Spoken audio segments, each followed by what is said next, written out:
Sir পয়সা না দিয়ে চলে যাচ্ছেন। ওই তোরা তো বড় সাহস, আমাকে পিছনে ডাকছিস মানে? আপনি টাকা না দিয়ে চলে যাচ্ছেন। ওই কিসের টাকা রে? স্যার আপনি যে চা খাবেন টাকা দিবেন না? ওই সামান্য এক কাপ চা খেলাম, তার জন্য টাকা দিতে হবে নাকি? তাই বলে আপনি আমার ন্যায্য মূল্যে টাকাটা দিবেন না? ওই চাওয়ালা, তুই আমাকে ন্যায্য মূল্যে কথা শিখাবি না। কোথায় দোকান লাগিয়েছিস তুই জানিস? আরে আমার অফিসের সামনে দোকান লাগিয়েছিস কার অনুমতিতে? আমার বিনা হুকুমে এখানে একটা কাক পাখিও বসতে পারে না, আর তুই এখানে দোকান লাগিয়েছিস সেটা তোর বাহাদুরি। আচ্ছা ভাই, আমি কি কোনো খারাপ কথা বললাম? শালা তুই কার মুখের উপর কথা বলছিস জানিস? ওই খেপা চোদরা, তোর এখানে বিয়ে খেতে দিয়েছিস, দাঁড়ে দাঁড়ে কি দেখিস তোরা? ভেঙে ফেলে এগুলো, শালাকে মেরে হাসপাতালে পাঠিয়ে দে। এ ভাই ভাই, স্যার স্যার আপনি থামুন স্যার, আমার এত বড় সর্বনাশ করবেন না স্যার, আপনার পায়ে ধরছি স্যার। স্যার আমার বাড়ির সবাই না খেয়ে মরে যাবে স্যার। চুপ, একদম চুপ তুই।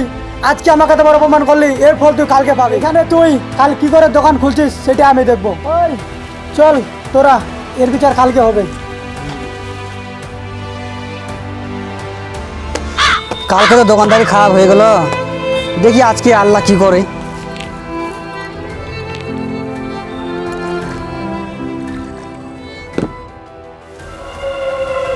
এই তোকে এখানে দোকান করবার পারমিশন কে দিল?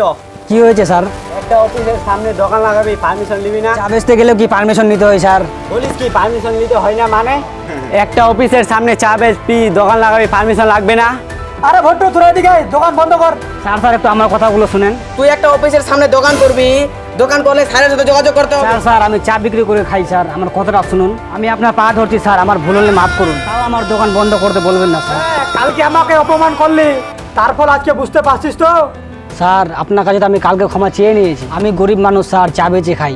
দেখ তুই গরিব মানুষ তা ঠিক আছে, এখানে দোকান করলে 1000 টাকা করে হাপ্তা দিতে হবে। 1000 টাকা আমি কোথায় পাবো স্যার, আমি গরিব মানুষ।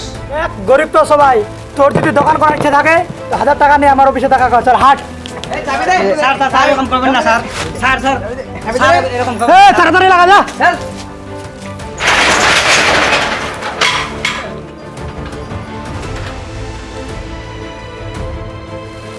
আরে সাইকেল না কে রে, এদিকে আয়। আজকে দোকান খুলিস নি? দোকান থাকলে তো খুলবো। আরে কি বলছিস, দোকান নাই মানে? দোকানের সব ভেঙে তালা মেরে দিয়েছি রে, তুই জানিস না? তোর দোকান আবার কে ভাঙলো রে? এত সুন্দর করে দোকান চালাচ্ছিলি। আমার কপাল খারাপ রে, তোর সাথে পরে কথা বলছি। ওর দোকান আবার কে তালা দিল? আল্লাহ যা করে ভালোই করে। স্যার স্যার আসবো? আরে হ্যাঁ আয়। কে রে তুই, কেমন আছিস রে? এই নেন স্যার টাকা।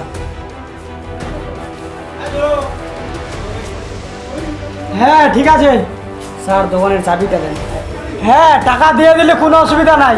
হ্যাঁ চাবিটা নিয়ে যাও, দিন রাত দোকান চালাবি, কোনো অসুবিধা নাই। আর প্রতি সপ্তাহ সপ্তাহ যেন হাফতারা পেয়ে যায়। কিরে দোকান খুলেছিস? 3 কাপ চা দে তো। হ্যাঁ কত হলো? 30 টাকা।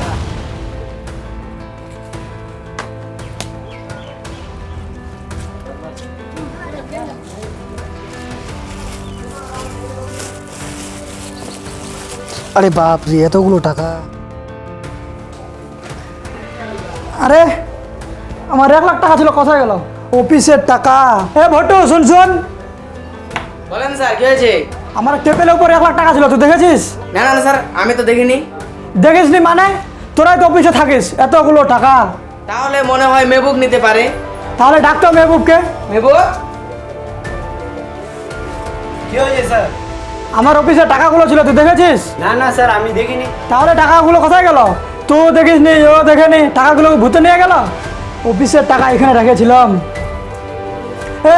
এই সময় তুই এখানে কি করছিস? তোরা দুজন সত্য করে বলতো টাকা খেয়ে নিয়েছিস। না না স্যার, আমি লিনি। স্যার কালকে যে আপনি চা খেতে গিয়েছিলেন সেই সময় এই টাকাগুলো পেয়েছি আমি, টাকাগুলো মনে হয় আপনার, দেখে নেন। আয় আয় তুই ভিতরে আয়। আরে বস বস। না স্যার না, থাক থাক। এতগুলো টাকা দেখে তো লোভ হয়নি? তুই তো চা বেচে খাস, টাকাগুলো রেখে দিতে পারছিস। কি বলেন স্যার, আমি চাওয়ালা হতে পারি কিন্তু পরের টাকার প্রতি আমার লোভ নাই। আমাদেরকে আমার মা বাপ কোনোদিন শেখায়নি যে পরের টাকা নিয়ে বড় লোক হস। যেটুকু করে নিজে কষ্ট করে ইনকাম করি। আমার বেশি টাকার প্রয়োজন নাই স্যার, দিন গেলে 200 টাকায় হলে চলে, এতেই আমার পরিবার সুখে থাকে। দেখ তোর কথা শুনে আমার মনটা হয়ে গেল। আর শোন, সেদিনকে তুই 1000 টাকা দিয়েছিলি, টাকাগুলো রাখ, আর তোকে আর টাকা দিতে হবে না। নে রাখ, আগেকার মতো দোকান চালাস। সেদিন তোর সাথে অন্যায় করে আমার ভুল হয়েছে। যা আবার নতুন করে ব্যবসা শুরু কর।